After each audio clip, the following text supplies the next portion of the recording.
Welcome to the ElfQuest Collector's Guide, showcasing a different collectible or unboxing video each week. I'm your pack leader for this hunt, Mandy Roncalio-Meyer, or as I'm known around the ElfQuest web world as my elf self, Shadowfire. Today, we're going to be talking about the Warp Graphics magazine-sized editions. In the last episode, I talked about Fantasy Quarterly number 1, and how it was basically printed on cheap newsprint paper. According to a publication history I found online, link to the publication history in the description below. Due to the poor quality of that book, Wendy and Richard decided to publish the 21 large-sized Warp Graphics editions independently, and they borrowed the money to do so, and Warp Graphics was born.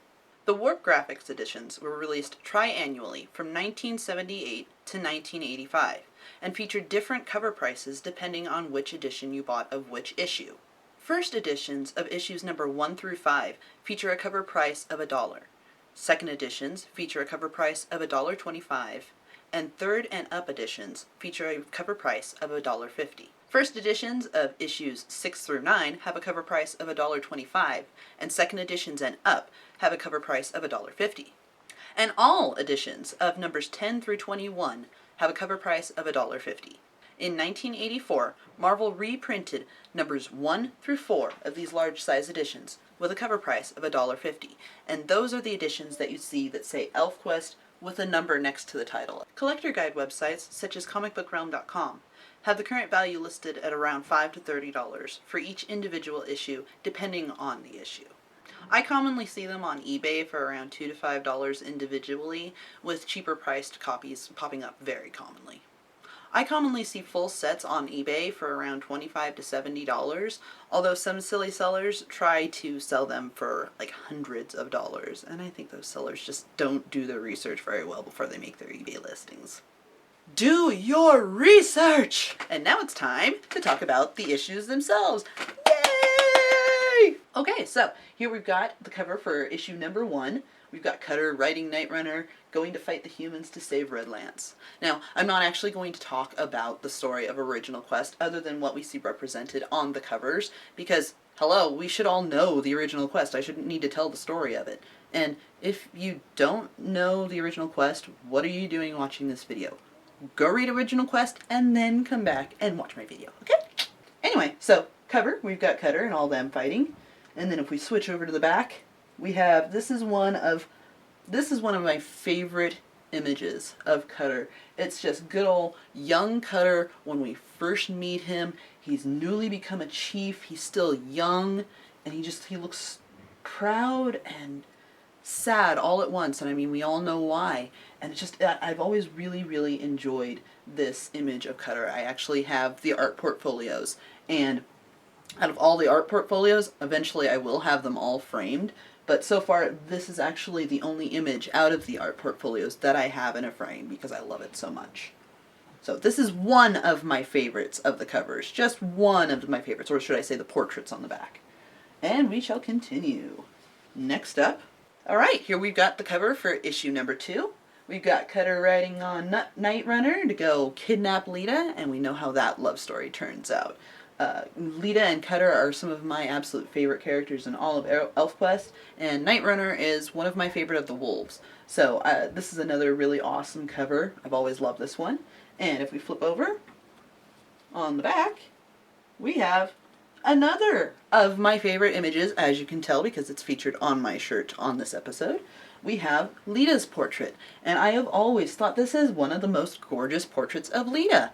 She's just so elegant. You can totally see the line of beauty present in how she is illustrated here. This is Lita at her absolute finest, most regal, and most beautiful, and I love it. That's why I had to have the shirt with it. This is one of my favorite shirts, by the way. So, alright, and here we have the cover for issue number 3, The Challenge. Cutter facing his trials on the Bridge of Destiny. Oh, so important to the story. We see Skywise reaching for his chief, making sure that he's going to make it. We see Sava and Lita and Rayek all standing in the background watching, going, what's going to happen?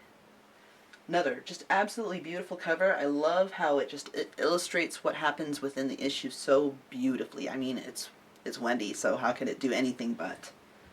Alright. So on the back of issue 3, we have good old warrior Rayek. Back in the day, before he really knew anything that he was going to go through.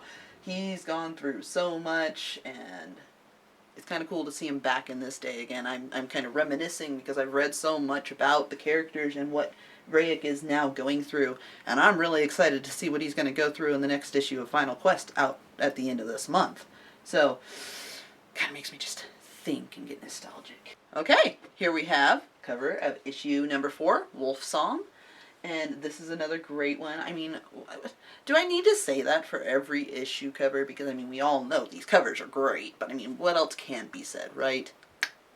So, Wolf Song, we see them. They're discussing the history of the Wolfriders, which Lita was unaware of until she spied on them. But it ended up being for the good because she had a deeper understanding for her life mate, Cutter. Well, they weren't life mates yet, but we all know they are. Here we have the back cover for issue number 4, featuring Chief Bearclaw and Chieftess Joyleaf. We all know that she was just as much a chief as Bearclaw was. Alright, carrying right along, we're on now to issue number 5, featuring Cutter trying to hold the Zwoot back from poor knocked out Dewshine down here. Strongbow are pulling back, ready to let it fly. On the back of issue number 5, we have this wonderful family image of Tree Stump, Dewshine, and Scouter. I love these guys. They're so cute. Here we have the cover for issue number 6, which seems to tell a much broader story than covers 1 through 5 did. Covers 1 through 5 seem to focus on a single moment in the storyline, whereas then this could really represent a lot of things in ElfQuest. It doesn't necessarily need to represent this one issue. This is a good representation of one of Wendy's pieces of artwork that could be shown to just about anybody as a, look, this is what ElfQuest is kind of like. Look at this image. Isn't this cool? It's beautiful. It's powerful. Look at it. Don't you want to read it? And then even better, on the back of this issue is beautiful, beautiful Sava, the mother of memory, in all of her elegance, in front of her glowing, glowing window back there, and her beautiful chair back home in Sorrow's End. I absolutely love this image of Saba once again. I'll have to say I think these back cover portraits of the original Warp issues are the most beautiful pictures of all the characters that are represented on them. Now here we have number 7, Dreamberry Tales. This is one of my favorite issues in the entire original quest because it totally broke the story for just a moment to add a little bit of comedic relief. And I thought that was just really refreshing. We have this whole serious story. The forest burns down, they lose their home, they find a new home, they go on an adventure, and suddenly we break to have a party in the middle with a couple of trolls. And I just think it's awesome. We really find out some interesting tidbits about the characters, and the hilarity of this issue just makes it one of my absolute favorites. The cover even illustrates that. It's Cutter licking Oddbit's cheek. How perfect is that? So this is one of my favorite issues in the original quest for that exact reason. It's just so funny, and it was a nice little break from the seriousness. Who better to feature on the back of the issue where they're partying with the trolls than good old Picky Picknose himself. And once again, as I said, all of these back portraits are the most gorgeous illustrations of these characters, in my opinion, including Picknose. I mean, as ugly as the trolls are, you gotta admit, with Wendy's art, they have their own little tiny taste of beauty in there that just makes them so lovable, in my opinion. But you know, even ugly characters in Wendy's artwork end up being beautiful. And Picknose is a perfect example of that.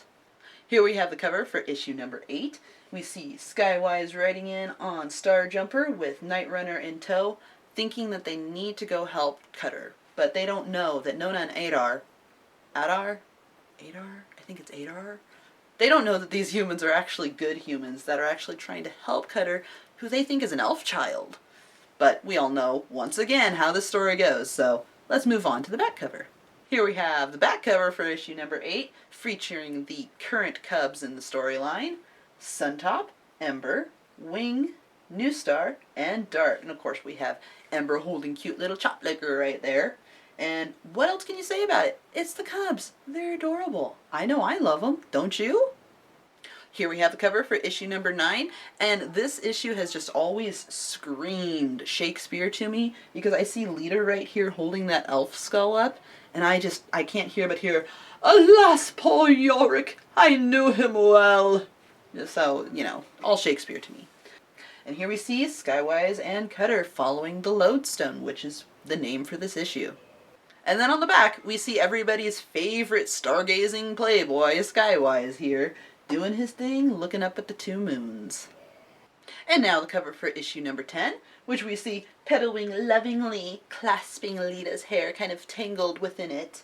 Just adorable. I love the preservers. I think they're annoyingly cute. And on the back of this issue, we have a couple of fan favorites, Redlance and Nightfall. Now, a lot of people really, really love this pair, and I have nothing against them, but they're not some of my personal favorite characters. I do really, really like Nightfall and Redlance, but when somebody says, "What's your favorite characters?" they're not a couple that I think of right away. I love this cover because it just shows so much action within it, and it has one of my favorite characters, Winnowill. If you had to ask me what my one favorite character was in all of ElfQuest, it would be Winnowill. I've always been a fan of villains in just about any series that I've ever heard of, and Winnowill is my number 1 favorite out of any villain in any series, any TV show, anything I've heard, seen, read. Winnowill is the best villain. Not that she's the most evil, she's just the one that I like the most. Now, to make issue 11 even better, in my opinion, it features a couple more of my favorite characters, Strongbow and Moonshade. I absolutely love these 2 characters. What's going on with them in Final Quest right now, I won't give anything away, but it's heartbreaking. It's heartbreaking, and it makes me want to cry. There are times where I'm like, "Oh, yay!" and there's times where I'm like, "Oh, gosh." And I can't wait to see where it goes with these 2, because I'm really anxious to find out what happens to my favorite characters other than Winnowill. The cover for issue number 12 seems to have a lot of stuff going on. We've got Dewshine with her inner turmoil as she looks up at Tildak. We've got Strongbow filled with rage and hate as he stares up at Winnowill. We've got Lord Vol reaching towards Dewshine. I'm sure he's contemplating, recognition and children can happen among the gliders?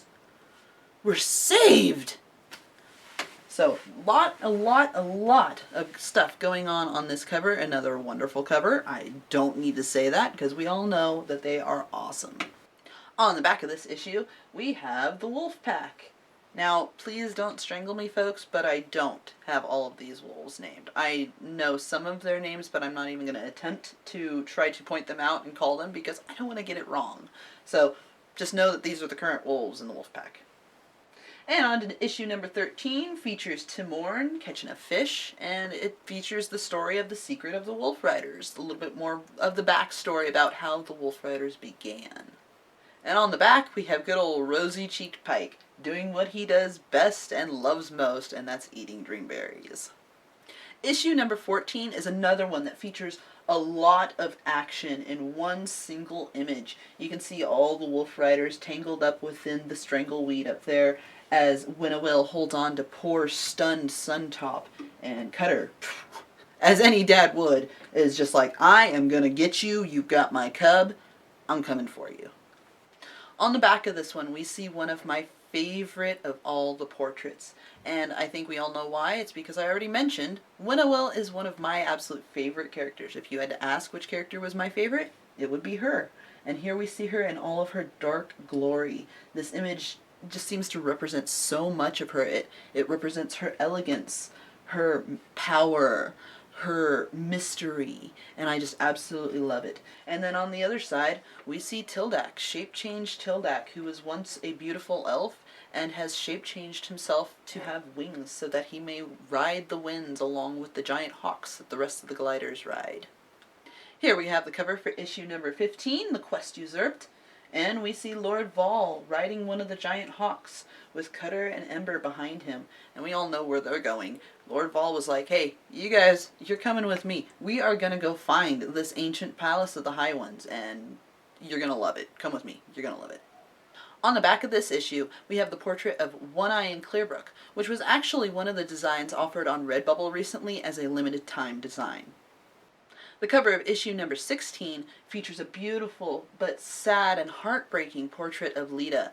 This was one of the covers that really caught my attention as a child because you can't tell what the emotion is on Lita's face. Is she happy?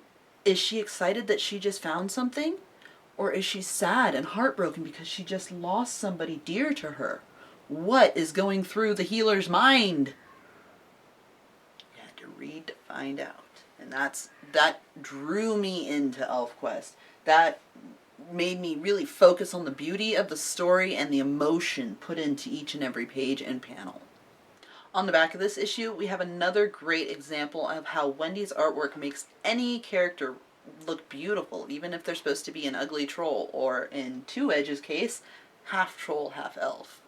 Wendy's artwork just never ceases to amaze, and even in the very beginning, the characters were beautiful, no matter what she did.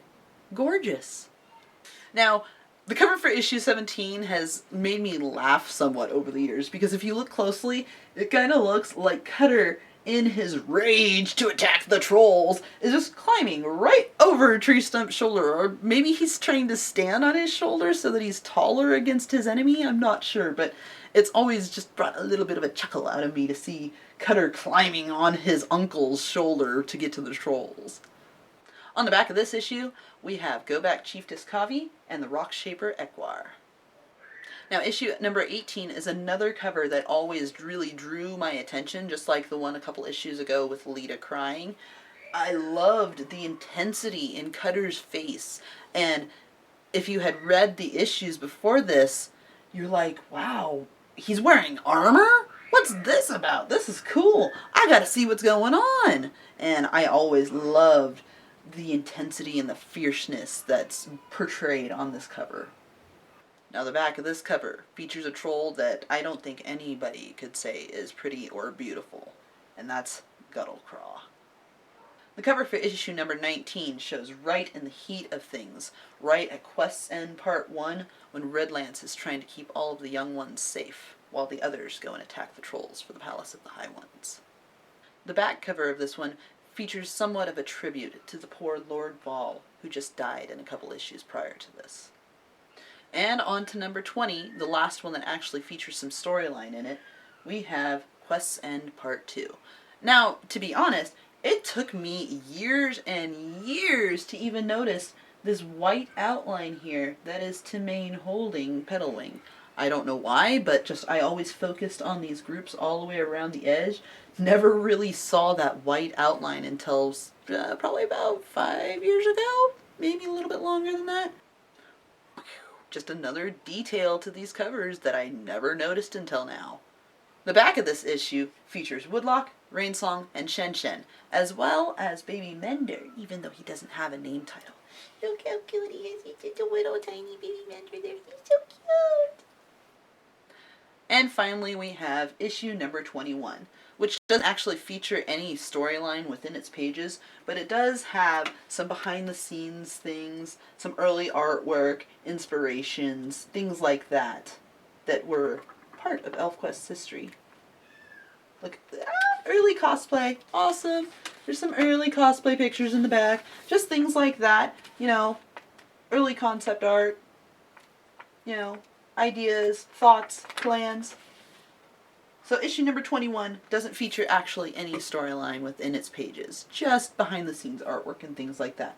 And as you can see, the cover is done slightly different. I believe this is done in pastels, where I'm not quite sure what the medium that Wendy used for the other covers were, but you can tell it's very different, very softer. The lines aren't as straight and harsh. They're very flowy. They really blend into each other. Very soft looks to them. And if we flip to the back of this one, we see that there isn't a portrait represented on the back as there were on the previous issues, but there is a very nice scene of the elves finding Two Edge's armor.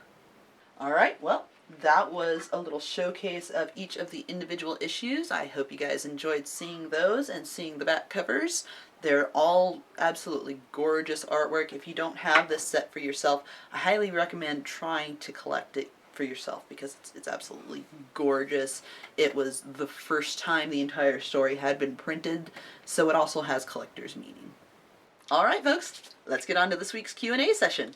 From Marco VB on Facebook, he asks, what's the one piece of art or story you would show people to get them hooked on ElfQuest? That would depend on the person that I was talking to and who I was trying to convince to read ElfQuest. To some people, I would show True Peace. To other people, I would show The Death of Madcoil. And to other people still, I would just tell them to read the entire issue of Dreamberry Tales because it's funny, it gives you a good introduction to some of the characters, but it doesn't really give you any sort of spoilers or anything for the main storyline. It doesn't confuse you if you jump in the middle of the storyline. You just know these two elves are going on an adventure, they get captured, and they have this crazy party with a couple of trolls. So Dreamberry Tales would be a #1 go-to for introducing people to ElfQuest. Dana R. asked if I have the deluxe Dawning editions of the 1 through 4 that are slipcased. The answer is no. Dana's talking about the big, thick, brown leatherette copy that is 1 through 4 of all of the Dawning books. And unfortunately, I do not have that, and it might be an item I never obtain. The only ones I ever see on eBay are for astronomical prices that I just absolutely personally cannot afford. And so unfortunately, that might be an item that never makes it to my shelves. Vera N on Facebook asked me, what wish regarding anything ElfQuest would you want to see fulfilled? Now, this could go either way. If you're talking in a more fantastical way, I'd love to meet the Wolfriders. I would love to be friends with Cutter and Skywise and the rest of them. Maybe become like the next Shuna or Nona and Adar. Just a human that is friendly with the elves, that is very close to the elves, that pretty much calls them family. I mean, honestly, I'd love to just go give poor Moonshade a big hug right now. And so that would be, if we're talking more fantastical, I would love to be friends with the Wolfriders and be one of those humans that is an ambassador of peace for them. Now, if we're talking in a more realistic approach, but still with it being a little bit of a fantasy, I think my wish would be just about what anybody else's would be, any other ElfQuest fan, and that's for us to see a realistic, perfect, follows the storyline to the book movie of any sort, whether it be animated, computer generated, claymation, I don't care. As long as it's good and it follows the story to a T without leaving anything out, I would love to see an ElfQuest movie. But I think we all know the reasoning why that doesn't happen, and that's because we're all a bit spoiled. You gotta admit with me, folks. We're all a bit spoiled, and we only will accept perfection, and anybody that makes an ElfQuest movie less than perfection is probably gonna get lynched by the fans. So that's probably why we haven't seen an ElfQuest movie. But to add on to that fantasy, I would also love to be in the ElfQuest movie in some form, whether it be voice acting, or being an actual star, like in the movie with my face, yeah right, or even behind the scenes with prop making. I love to do arts and crafts. I'd love to do just some props or costume making for the movie. But in any case, if we're talking more realistic, but still with a little bit of fantasy dream in there, yeah, I would wish, just as anybody else does, for an ElfQuest movie to be made, but for it to be made perfect to a T, with there to be no qualms. So I think we're a little out of luck for that one. I don't think we'll ever get something like that. But we can keep dreaming, right, folks? Now, for this segment, I do want to get a little more serious, and because of that, I want to actually read my prompt so that I don't forget what I want to say in this next section. Before I end this week's episode, I'd like to take a moment to talk about a more serious matter, and that's the cougars of the Los Angeles area. P-22 is also known as the Lonely Mountain Lion of Hollywood because he survives in the harsh urban environment of the Los Angeles area near Griffith Park alone, separated from his kin who live in the Santa Monica Mountains by the busy and dangerous 101 freeway. P-22 is surviving by coexisting alongside humans, but recently fell victim to rat poisoning and a bad case of mange. Luckily, biologists were able to trap and nurse P-22 back to health, proving that human intervention can provide hope for these poor creatures trapped in an environment not their own. While P22 is now healthy and thriving, he and the other wildlife of the area are still in danger and need some support in order to continue surviving. Wendy Pini has beautifully captured P22's transformation in an exclusive print styled after her Wolves of Wolf Park art portfolio for the National Wildlife Federation, limited to only 100 autographed copies. The print is $100, but all proceeds go to help build the largest wildlife crossing in the world over the busy 101 freeway so that P22 and other wildlife can safely gain access to the wilderness they need to survive safely. If you'd like to help, you can purchase your own copy of P22, the Lonely Mountain Lion of Hollywood, transformed by caring, from the link in the description below. And remember, all proceeds go to the Save LA Cougars campaign. That's it for this week's episode of the ElfQuest Collector's Guide. I hope you guys had fun, and I hope you enjoyed learning some cool new stuff about our favorite series, ElfQuest. Please join me and the rest of the tribe in the many ElfQuest fan-based groups on Facebook, including the official group named ElfQuest, and the ElfQuest Collector's Guide, which is aimed towards helping you build your collection. Also, don't forget to get your questions down in the comments section below for next week's episode. Next week's episode is going to be all about the Dark Horse minibusts.